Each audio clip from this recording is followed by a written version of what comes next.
മുതലാളിത്തത്തിന്റെ അധികാരങ്ങളുടെ അമരസ്ഥാനത്തിരിക്കുന്നവരുടെ വിചാരം തങ്ങളുടെ സിംഹാസനങ്ങൾ എത്രയോ ഉന്നതമാണെന്നാണ്. അല്ലാഹുവിന്റെ സിംഹാസനമല്ലാതെ ഈ ലോകത്തേത് സിംഹാസനത്തിനാണ് നിലനിൽപ്പുള്ളത്?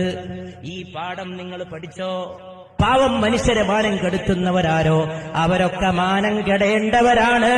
ഇന്നല്ലെങ്കിൽ നാളെ അപമാനത്തിലേക്ക്, അവർ അധപ്പതനത്തിലേക്ക് കൂപ്പുകുത്തേണ്ടവരാണ്.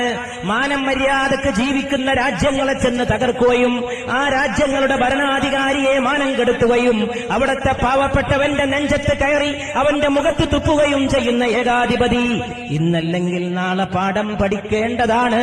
അത് ഫിർഔന്റെ പാഠമാണ്, അത് ഖാറൂന്റെ പാഠമാണ്, അത് ഹാമാനെ കണ്ട, നമ്രൂദിനെ കണ്ട, ഫിർഔനെ കണ്ട, അബൂജഹലിനെ, ഉത്ബത്തിനെ, ശൈബത്തിനെ, എത്രയെത്ര അധികാരികൾ, എത്രയെത്ര ഉന്നതന്മാരെന്ന് അവകാശപ്പെട്ടവർ എല്ലാവരും നിലകൊണ്ട ഈ ഭൂമി ഒരേകാധിപതിക്ക് വേണ്ടിയും ആകാശം പിന്നെ കരഞ്ഞിട്ടില്ല.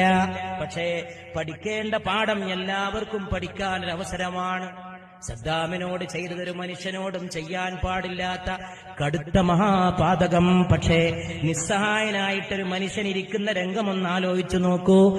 സ്വന്തം അണ്ണാക്കിൽ ഇഞ്ചക്ഷൻ കയറ്റിയിട്ട് രക്തമെടുത്തിട്ട് നീ തന്നെയോ സദ്ദാം എന്ന് ഞങ്ങളൊന്ന് പരിശോധിക്കട്ടെ എന്ന് പറയുന്ന അവസ്ഥ താൻ ഭരിച്ച നാട്ടിൽ തനിക്കുണ്ടായത്. എത്ര പെട്ടെന്നാണ് രാവ് പകലാകുന്നത്, എത്ര പെട്ടെന്നാണ് പകല് രാവാകുന്നത്. അല്ലാഹുവിന്റെ ആധിപത്യമാണ്. അങ്ങനെ ഈ ലോകത്ത് മർദ്ദിതരും പാവപ്പെട്ടവരും കഷ്ടപ്പെടുമ്പോൾ മർദ്ദിതർക്ക് നീതി കൊടുക്കുന്ന ഒരു തമ്പുരാൻ ഇന്നല്ലെങ്കിൽ നാളെ ഒരു നീതി ഈ ലോകത്ത് നിർവഹിക്കപ്പെടും. അതിൽ യാതൊരുവിധ സംശയത്തിനും അവകാശമില്ല. ഏകാധിപത്യങ്ങൾ തകരും, ഏകധ്രുവാധിപത്യങ്ങളും തകരും, ഏകധ്രുവാധിപത്യത്തിന്റെ സാമ്രാജ്യത്വങ്ങളും തകരും. ഒരു സാമ്രാജ്യത്വത്തിനും ഈ ലോകത്ത് നിലനിൽപ്പില്ല. ഏറ്റവും വലിയ ആഭ്യന്തര സംഘർഷത്തിലേക്ക് പോവുക ഈ അധിനിവേശം നടത്തിയ ആളുകളാണ്.